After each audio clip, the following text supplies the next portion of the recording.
Do you want to be your own friend? Do you want to be your own spouse? I mean, the list goes on and on and on. Would you take advice from yourself when it comes to finances, alcohol, drinking? And if the answer is no, you already know what you need to work on, right? You already have a framework for what you need. I don't need to sit here and tell you. The third one was be the change you wish to see. And I can say, I think with every generation that tends to happen. I know, like with me and my kids, I don't really drink anymore, right? I went through a spout where I did a lot, but I think back to how my dad was, and I was like, I don't want to be that for my kids.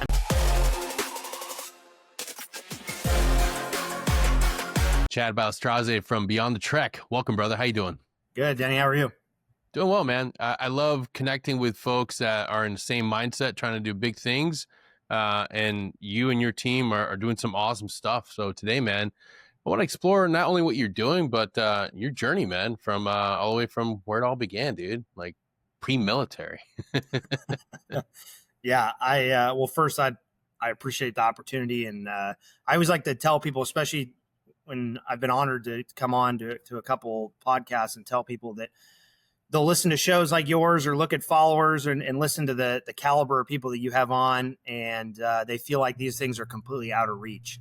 And what I find super funny about that is it was just a simple message that went out. You had time in your day, you responded to it, we were able to connect. And I like to just explain that to people that we're all just people, right? We're all just normal people trying to get by. And, I was super happy to be able to talk to you, man, and get to learn a little bit of your background and what you guys are doing. So, yeah, man, there's a misconception that you can't reach out. And that, again, like I'm not sponsored, not affiliated. The Honor Foundation gave me the insight of like the importance of like reaching out and connecting with people and just asking for that virtual cup of coffee.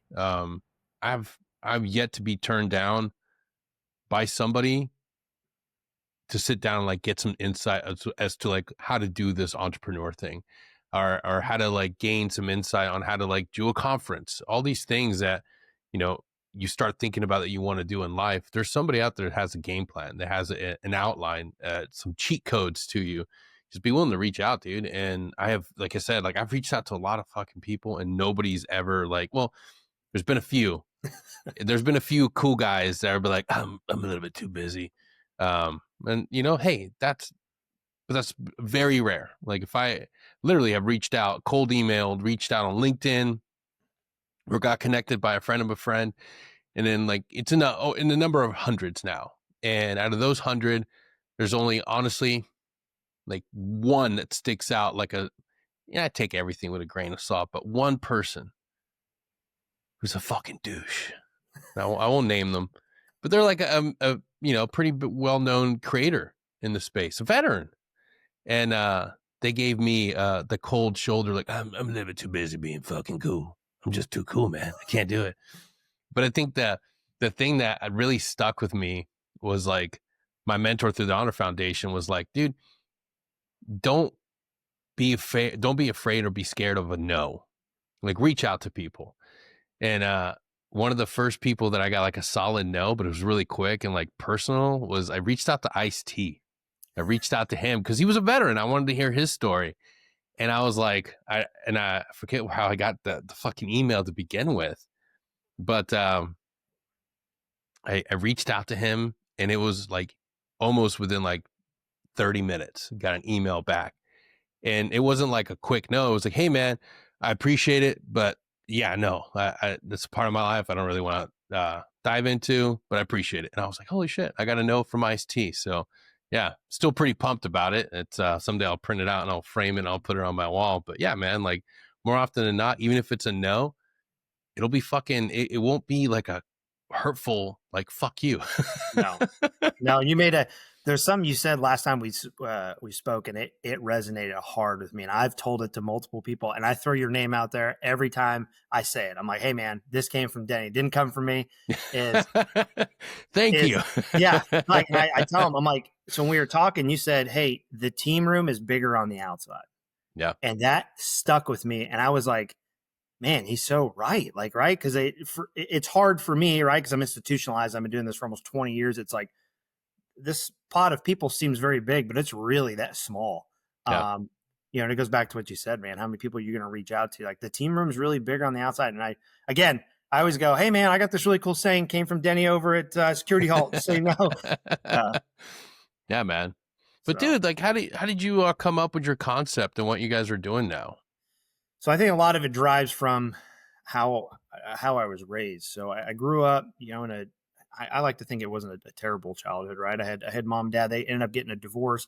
Both my parents my dad was hard of hearing. My mom was deaf. So I grew up in what was known as the deaf community.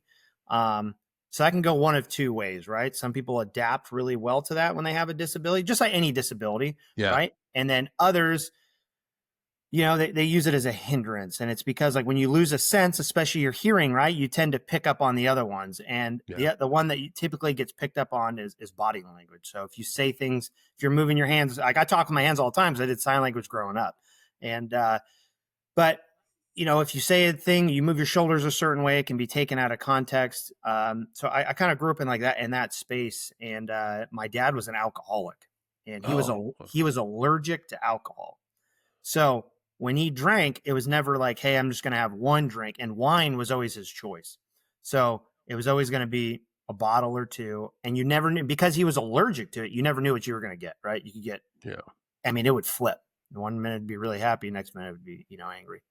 And then my mom was never really present. So especially after they got divorced, I lived with my mom for a little bit, who had a very Catholic upbringing, very strict, 6 siblings. They had a certain way of life. So I lived with her for about 5 years. And then I moved in with my dad, who was living with his parents at the time, who drastically different, right? Had kids at 15, 16, dropped out of high school, worked 3 jobs to support. You better have a work ethic or you ain't worth nothing, right? Hey, make sure you get an education, but it's not as important as work. So growing up as a kid, I was like, let's go there. They don't care about school, right? So I learned about a hard work ethic. So again, though, growing up there was vastly different, because everything was, hey, how do I show you affection? It was never like I do with my kids now, right? Like, hey, I make sure I say I love you. I make sure I give you a hug. It was very like, hey, I bought this for you. Like, okay, I took you on this trip. Like, that means I care about you. And there's tons of country songs out there about that, right? Dad shows how much he loves his kids because he changed their oil, right? So yeah. So I ended up, I said, hey, I kind of want to do something different. There's no way I was going to make it through school. I always give a shout out to my wife that essentially my junior year of high school, they said I could take college classes. I could leave school. I don't have to go to school 2 days a week. Did that, flunked out all of them. She took all my classes, got me to graduate. So hats off to her. That's a keeper. Yeah, man. And then I took the ASVAB twice, but they were like, hey, man, you're only really built for one thing, and that's moving with stuff on your back. And, I said, perfect. That's all I need to do. So I decided to come in the Army. I had a really good time now, but with that background and growing up, I learned to stay away from things that made my dad angry or family members angry, right? Body language was a huge thing. So as I came in the Army, it served me well for quite a few years of, hey, this guy does not like this. Just don't do that.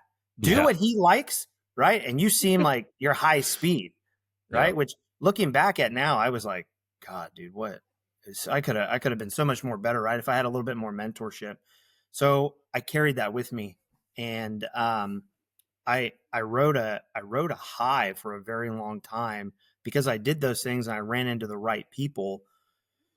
It seemed like I was always hitting the right mark, figure out what they like, do what they like. I went to selection, got selected, and I was like, oh man, like I'm not knocked off my horse, man, right? Punched to the Q course, went to a team, was on a team, was just getting all the deployments I wanted, was just crushing life.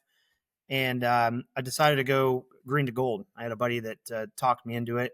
I wanted to go try out for some other things and got injured. So I said, all right, let's go do this. Again, carried that mentality and things with me.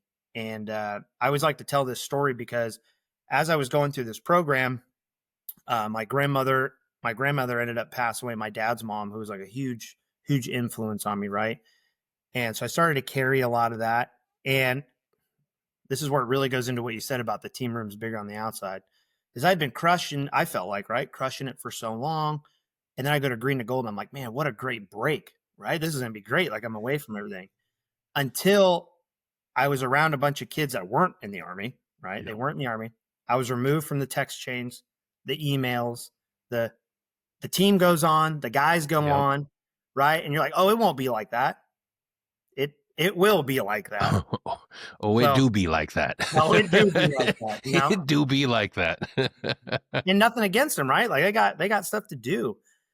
And so after I rode that high for a couple months, I was like, man, this feels great. And then I started feeling kind of secluded, and I started feeling like, and that was probably year 12 in the Army. And I had, and that's between 2006 to 18 ish, you know what I mean? So all I had done my whole career was just, let's just train and keep going, right? Keep deploying. And so I got to this sense of like having a break actually. And I felt lost. Yeah.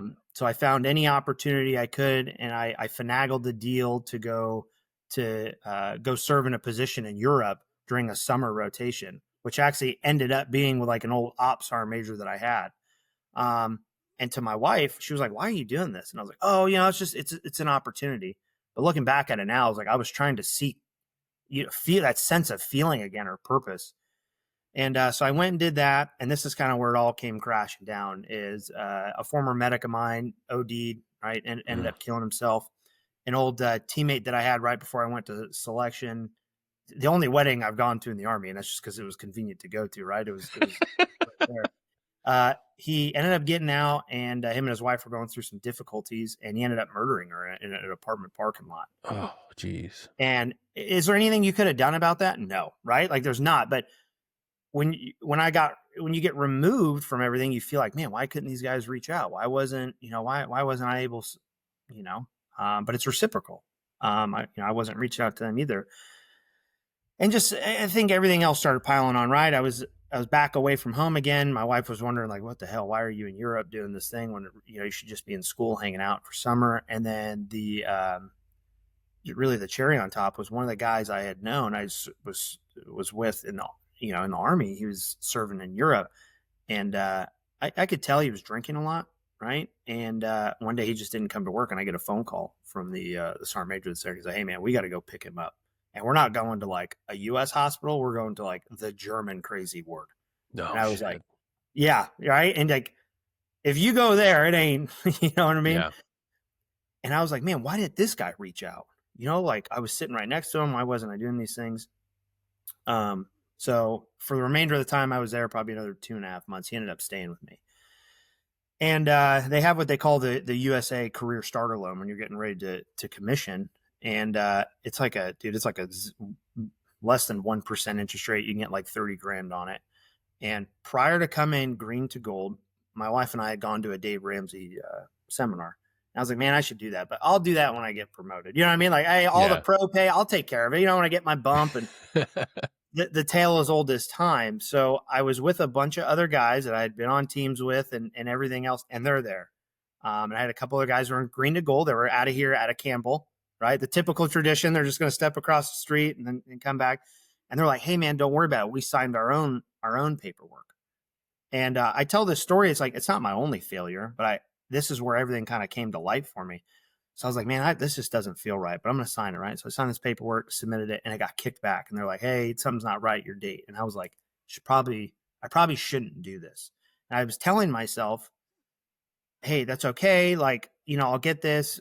We'll finish putting our daughter through preschool. I'll take care of whatever, and I'll get it paid off. Meanwhile, I wasn't telling my wife about it. Long story short, submit it. It gets the guy who was supposed to sign it was like the head of the program where I was at. They were like, oh, these signatures don't match. So it became a big thing. So before I even came back from Europe, they were like, hey man, essentially you're about to get kicked out of this program. You're going to have to go back and figure it out in the Army. And I started blaming everybody else.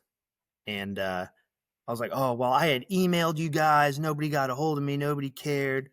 And the funny thing is the night before they called me and said, hey, did you sign this paperwork?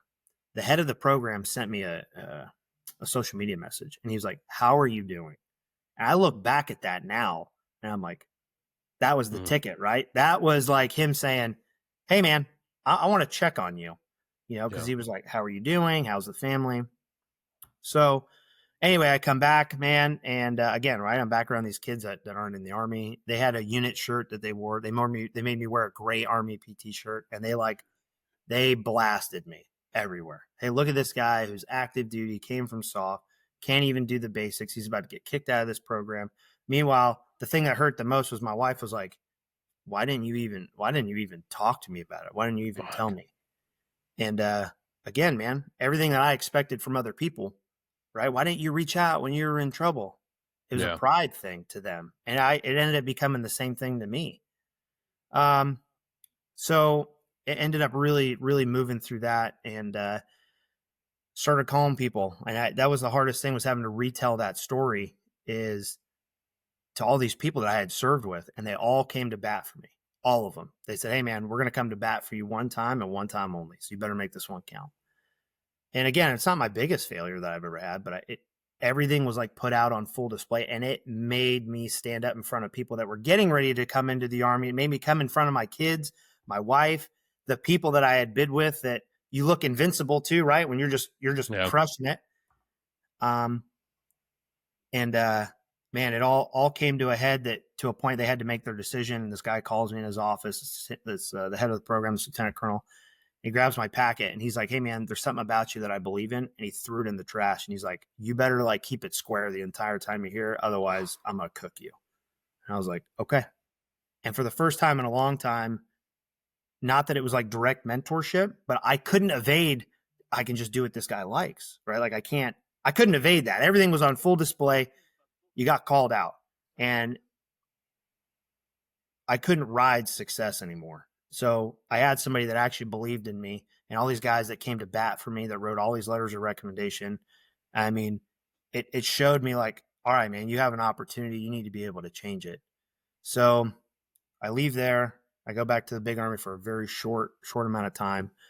And I took everything that I learned from that experience and everything I had learned while I was in SOF, and I started applying it to the people that were there, which was a great environment because it was back in the infantry, right? So great spot to like try to impact people who didn't score high on the ASVAB and all they're going to do is walk with heavy stuff. And I got so fortunate that I had a command at the time that sat me down and they were like, hey man, check it out. I don't know what it is about you. Some battalion commander, I don't know what it is about you, but you're able to get a large amount of people to move in one direction. So whatever you're doing, do it. And whatever you need from me, I got it. So I was able to take all these creative ideas that we have and, we experiment with, right? Like out on a team, and I just did it there. I didn't have red tape, man. And for some people that are listening, like red tape in the Army is like draws, all these, they didn't make me do any of that, man. Nothing. They let me just go. And I really sat down with people and got to know them and say, hey, how are you doing? Oh, I'm doing good. Like, no, really, how are you doing? Something that nobody had ever asked me. And I'm not doing well, right? I'm struggling in my finances. And I started slowly with the group of people I was with breaking the stigma of like, hey, it's okay to ask for help, man. It's okay to say like, we have these things. Like, let's sit down together and let's figure out a plan. I had an awesome time doing that. And they gave me an opportunity to go be an HHCXO. And I did that. And like now I had access to 200 plus people that I was able to try this on. And I started doing it. I started making people like come to PT. And I was like, hey, you need to meet this person. You need to solve your own problems, right? You got to do this. Like, let's get together. And at first it was really pushed back upon among people. Yeah. But people grew to love it, honestly.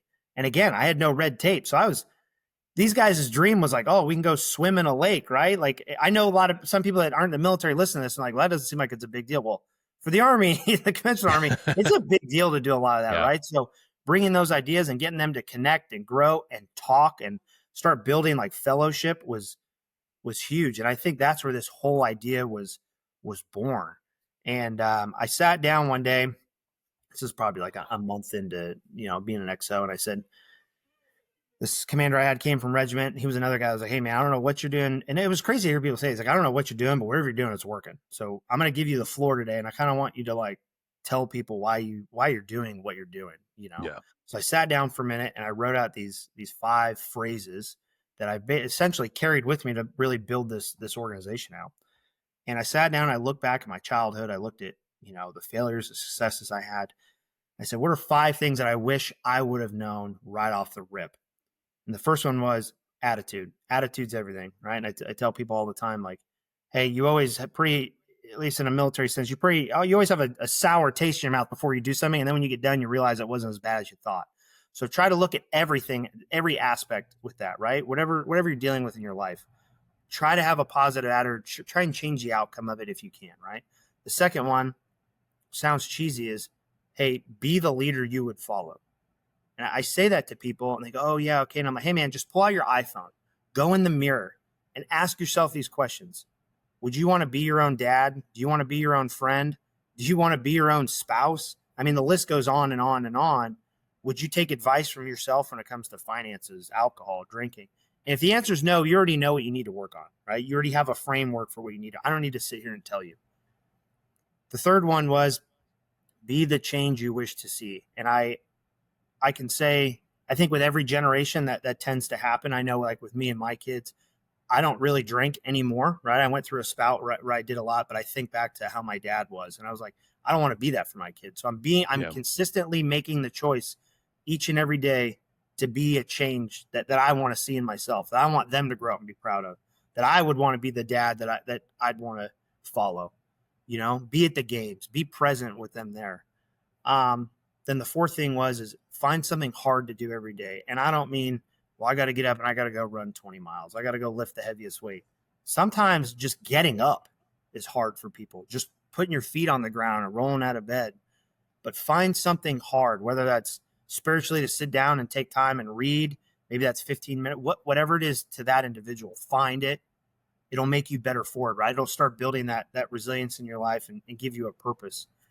And the fifth thing, which I struggle with for a really long time, is find something every day to have fun with, whether it's a conversation, whether it's spending time with your kids, whether it's being present.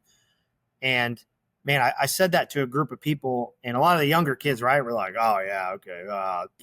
You know what I mean? Like, but it was the older guys, like that mid crowd that were like, hey man, I really like that. And I'm vulnerable enough now to say like I'm struggling with things. So I started that there. He came back to North Carolina and was having a conversation with Mac, who you met, a guy I went with the course with a long time ago. And I said, hey man, I think I have this idea.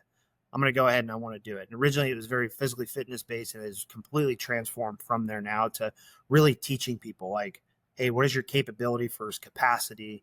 What can you actually take on? What is your purpose? Who do you surround yourself with? Yeah. Standards, man. Like, do you have higher standards for other people than you do yourself? And it goes back to those phrases, man. Are you that person that you're going to follow?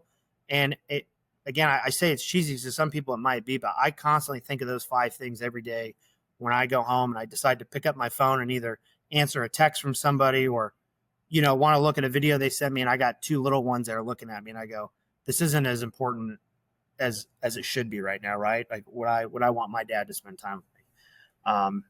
So that's kind of it, like very quickly, in a nutshell. Yeah, we'll unpack that a little bit more, but I want to pause and something you hit on, like when it comes to helping people out right now, whether it's mindset coaching or just being a mentor. One of the things that we miss and don't talk about enough is like how much fun are you having in your life? Like how much joy do you have in your life and your day to day? And big goals, big dreams require you to like work really fucking hard. You got to make things happen. But at some point, like you have to be able to break away and you got to find joy. And if you're a parent, like how much time are you devoting to your family? Like your kids, like the dream is important. The things you're chasing professionally are important, but you have to add fun into the equation. You got to add recreation into the equation. There's a reason why there's recreational therapists out there. Like it helps. It provides an armor against the burnout, man. And that's something that a lot of individuals are dealing with, even in the military. Like when you look at your endeavors, like how are you coming across? How are you selling that message to somebody that wants beyond the trek to like help them and advise them and to provide value added to like their organization? How do you sell the idea of, hey, sometimes you got to walk away from work? Yeah. And I think that's one thing I didn't hit on, right, was the name that you mentioned. So we came up with the name of Beyond the Trek because your failures, your successes, all these things are never going to define who you are. What you do from those lessons learned and you carry them forward is truly what matters. And obviously I keep referencing the military because I've been in it for so long. But I go back to those guys that all they want to do is tell deployment stories. Hey man, those are great. But what lessons did you learn from that you can teach this next young guy that 10 years from now, he's going to be sitting in your seat and he's going to want to know that.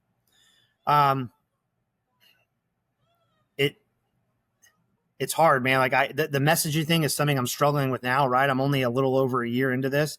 I learned a lot from our conversation. Posting isn't marketing. Marketing isn't posting, right? Trying to figure it out. I mean, I send so many emails every day and night looking for an opportunity, and I get a lot of no's and I've gotten some yeses. Yeah. And I heard this quote the other day that really made me think, and I ran hard for a very, very long time. That one of the things I told a behavioral health specialist was like, I honestly forgot like the color of the trees and that the sky was blue. Like you'd see it in passing, but it was like, hey man, I don't got time for that. I got to focus on like what this is. And like when you actually pause and take a minute and like step back and look, and you're like, dude, like life goes by very quickly. And what I heard the other day was you get a very short amount of time to watch your children be children. You get to watch the rest of their life be adults. And that, I read that about a week ago and that hit me hard. And I was like, man, you're right. And I bury myself in like coaching sports and things like that. But I tell myself that it's what I would have wanted. Right. But again, it goes back to what you tolerate is what you're willing to accept. So what I would tell organizations or business out there is, how are you developing your people? Because at the end of the day, I get it, right? There's always a bottom line. There's always a mission statement you're trying to meet, right? It can be transactional leadership, but you look at people like Dave Ramsey, like the organization. If you read it, like a lot of the people that work there really enjoy it because they focus on people. And I always bring these three approaches in. You got to be able to take care of yourself before you can take care of anybody else. Because if you can't take care of yourself, you can't take care of your family. That's simple things, right? Maybe doing something hard, focusing on medical, whatever that is. Then you focus on your family. If you can focus on your family and your family's taken care of and you're taken care of, dude, everything at work, number 3, is going to take care of itself. How do you break that transactional mindset to get somebody to not want to come in just from 8 to 5, punch in, punch out, and be done with it? How do you improve retention? It's getting down in those team rooms. It's getting down in those offices, those mid-level managers, and getting to know your people and sit down and talk to them. And I understand, right? It's not a sexy thing to hear, but it really comes back to the mantra of master the basics, man. You're never going to replace people. I don't care how much AI comes out, you got to get down there and you got to understand what makes them tick and make them feel like they're cared for. I listened to this thing the other day, which is a great, I keep saying that, but like we should all be lifelong learners, and if we ain't beginner's learning, mind, man. And it was actually Dave Ramsey, and he had this discussion about how he got to sit in on a hot wash or an AAR, an after mission review, if you will, with a tier 1 unit. And he's like, man, I couldn't tell who was in charge because there was so much truth and care and, accountability in that discussion. And that taught him a lot. And it made me think of like every time I go through one, and it's, man, that pretty much holds true. So I would carry that over to an organization and say, hey, just because you're in charge, just because you have a thing that says leader, are you really a leader or are you more just a manager, right? Yeah. Like you're just managing people. And when you say, well, these guys they show up every day. So, we have a really good crew of people. You say that in the Army too. Well, we're a disciplined formation because our people show up every day. I would argue that whether you're in corporate America or in the military, that's a forcing function, because if you don't show up, you're about to lose your job, or I got adverse action I can give you. It's a forcing function. Yeah. So yeah, it's something that I think is going to take coaching, time, and being able to show people that end product of, hey, you're going to get what you tolerate. So if you can pour into your people and you tolerate high performers, man, that's exactly what you're going to get. Yeah. It's tricky trying to provide insight and guidance to other leaders, right? Because as much as they want to say, or we want to say that you're humble and you're open to criticism and change, like there's always going to be pushback, man. There's always going to be, a hesitation to embrace something new, especially when it comes with, advice and input that might not be go hard. It might not be, hey, keep pushing harder. I like calling out this influencer dude. It's Andy Elliott. Yeah, that dude's such a absolute fucking boner, dude. Like this, and it's that sales mentality of like, you're not selling fucking 5 million worth of product, you piece of shit. Like, dude, like that's not your goal in life, is to cheat, hustle people out of money. Goal in life is to do good at your job. And I get it. Like if you're in sales, like maybe you do have to have that cutthroat attitude. I don't know. I don't want to be involved in that world, but I do know that there's something to being the best version of yourself and offering your people the ability to work in a good environment where it's not met with a constant threat of death and destruction if you don't sell the latest product.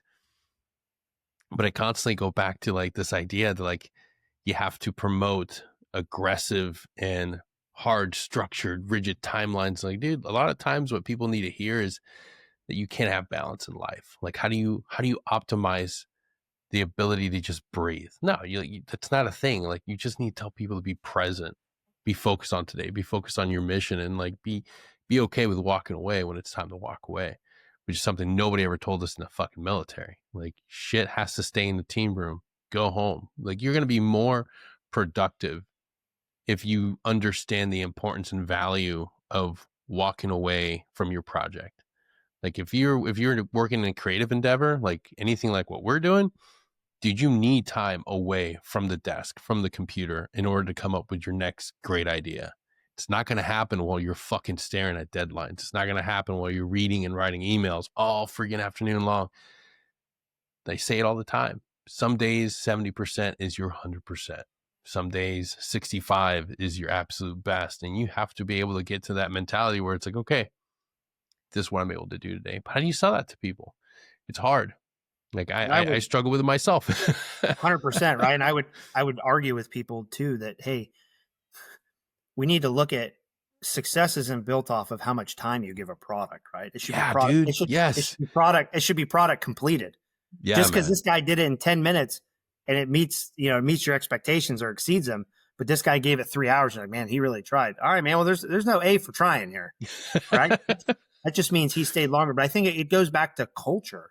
Yeah. And a lot of people say this, like, culture eats strategy for breakfast every day of the week.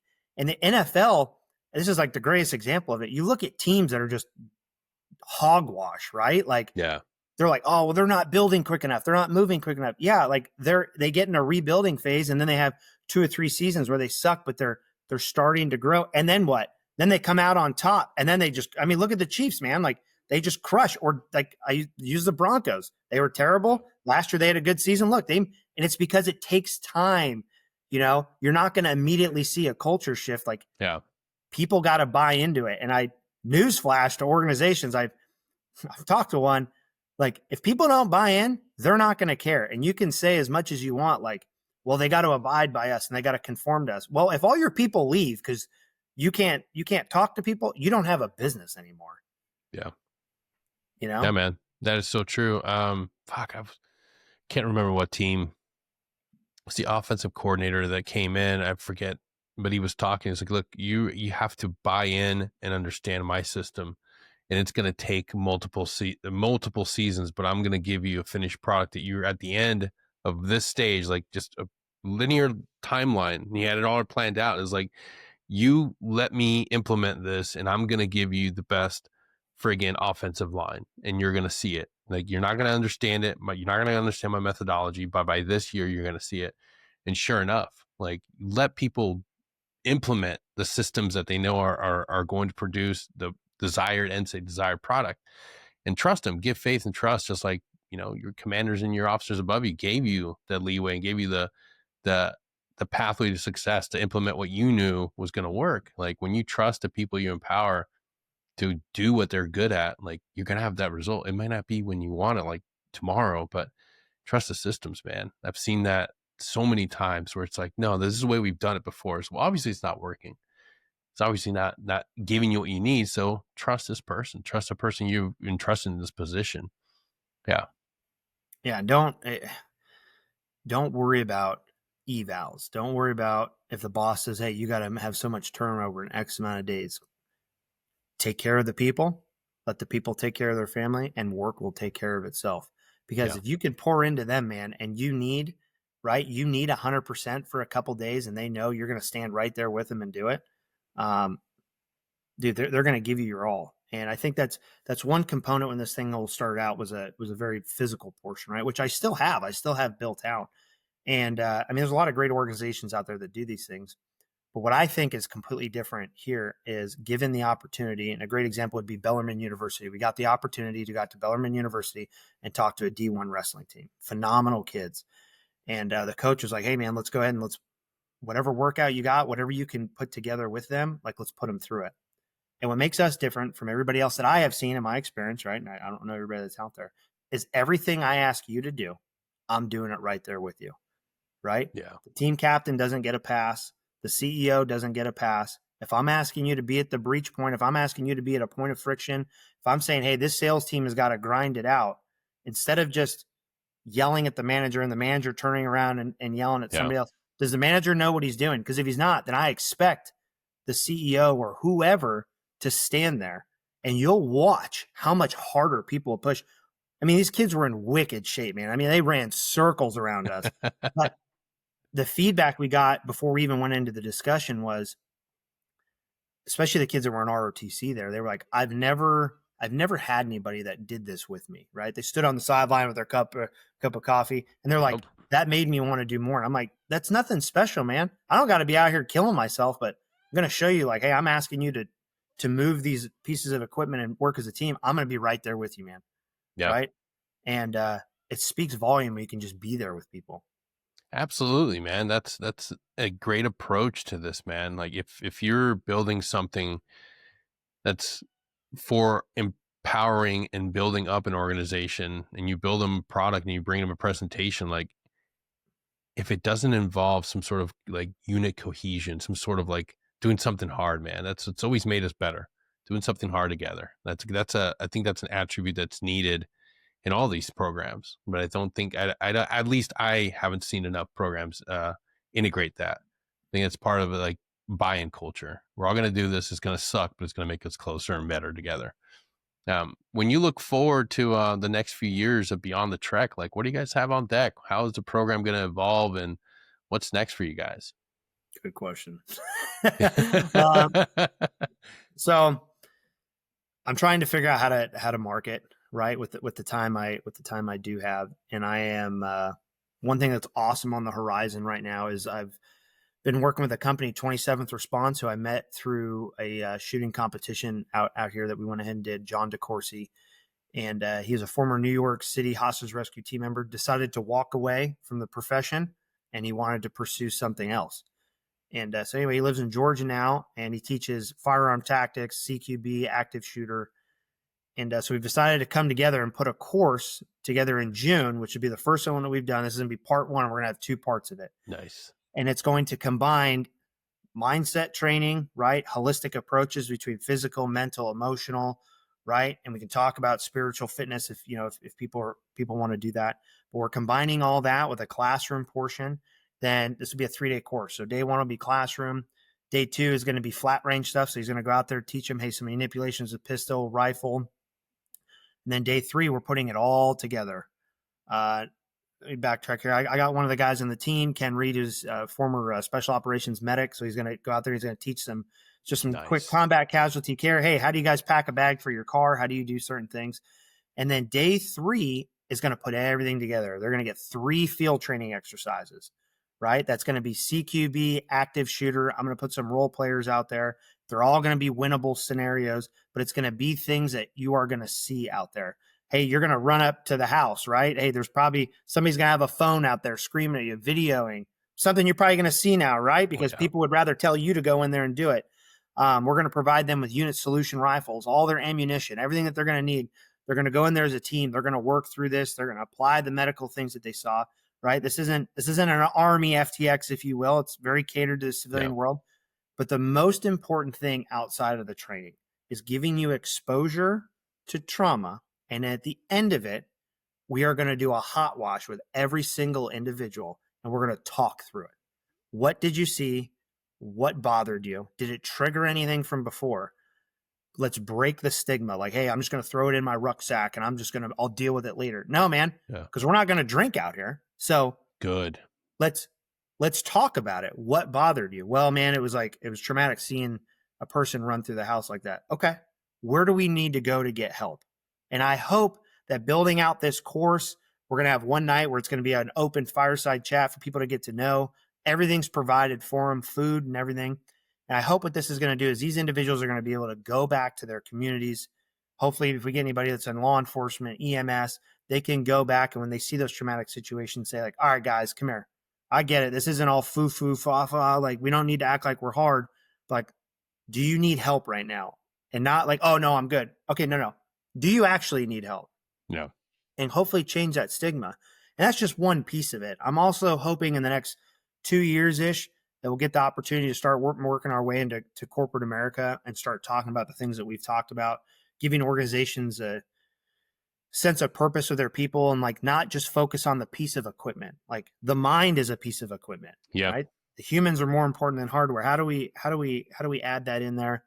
And I think the last space I would like to explore is some sort of DoD option, because I do believe a lot of us that have served during the GWAT period, we have a lot to give back. And it's more than just war stories. It's, hey, these are tools that worked. These are tools that didn't work. So let's teach them. Let's get you guys to go through it. Let's inoculate a little bit of stress and let's get you to talk through it, work through it, and figure out why this tool works outside of your normal training cycle. That's where I'd like to see this thing go. Who knows, right? If it doesn't work out, I can go be a mailman, I guess. But hell no, man. You gotta have faith. You gotta have 100% buy-in, man. Yeah. And don't quit. Keep pushing. There are more people than we think out there cheering us on. Just got to connect with them. And every connection is a powerful link to the next job, to the next customer. And that's the reality, man. That's the truth. And our veteran space is filled with fucking people that want to support you and want to see you win, because your win is my win. So it's that fucking connected, man. And it's like, I take that directly from Aaron Love. Shout out to One's Ready. You know, in this space, some people have the idea that it's like, oh man, somebody's gunning for me. It's like, dude, no, it's not like that. Their success is my success. And so, because if they can make it, then I know there's a pathway that we can make it. And the ability to reach through and connect with people and offer a platform, connect them to a friend, like that's huge in this space, man. So definitely keep fucking grinding and don't give up, man. Like, you're almost free from the man and you'll be able to focus 100% of your attention into this endeavor. And after we get done here, man, I'll try to link you up in the emails with some people that I think would be great connections, and then possible provide more insight on how to get those key meetings to be able to connect with some more customers. Because dude, like I said when we first talked, like, you have a fucking big team, man. Like, you have a big fucking team. That's something that's like, man, I'm jelly. Like, you got a fucking rogues gallery of hitters, man. They're just fucking sitting there like just like a fucking detachment, man. That's a power. You already got that, man. Like, that's one of the biggest things for anybody, is like looking across the room and seeing like who's going to believe in you. And when you got a team of dudes that look at you and say, hey, we're in this thing, like, bro, you can't lose. You can't fucking lose. I mean, look at Mac. That dude's a fucking hitter, man. Like, all you need is him, just you and him, and you can take on the world. So I know that you guys are going to be successful. If people want to learn more about you, where can they go? Yeah, so we've got a website right now. We recently started a podcast. We're a few months in, took a bunch of tips from you. And I'll say that podcast doesn't highlight warfighter gun stories. You know, a lot of people intertwine with their military service, but really focus on what was their failures in life and how they moved beyond that. We've had some awesome pipe hitters on there. I mean, John Troxel, JC Glick's coming up. We had Bill Oslin on there, who was Tom Satterley is going to be a guest coming up. I mean, hell yeah, dude. A lot of lessons learned that are coming up on there. We're on social media. We're on Instagram, Facebook, LinkedIn. And then we have a website, which is beyondthetrek.co. And you can see some of the stuff that we do there. People can reach out on social media. All the guys on the team have access to social media. So if you want to reach out, just ask a question like, hey man, we're normal people. We're here to help. And that's That's all I want to do. And I will leave it with, I've had a lot of people tell me, hey, when you go into an organization and you want the opportunity to teach, you need to disassociate the Army's mentality of like, you need to make sure that they get it, right? It's kind of transactional. If they don't get it, they don't get it. I will say, like, I can understand that, but because we are in a people business, right? Yeah. I want to make sure that something I give you hopefully resonates, right? Like if I'm talking to a brick wall, I'm talking to a brick wall. But if I can help you out in some way that makes you go out and impact somebody else and make their day better, their life better, dude, it's an automatic win. And that's what that podcast stories are all about. As long as somebody out there is living your story, if I can just give you a tool to be able to get through it, man, it's a win.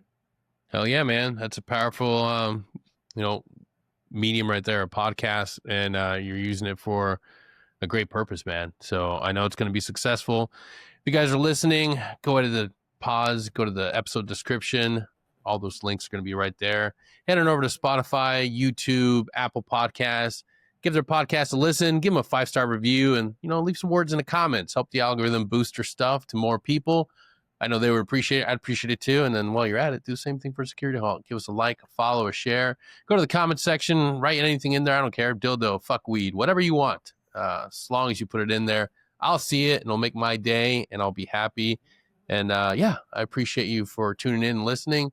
Brother, thank you for being here with us today. And one more time, what's the name of the website? BeyondTheTrek, TREK.co. There you go. Thank you all for tuning in. We'll see you all next time. Till then, take care.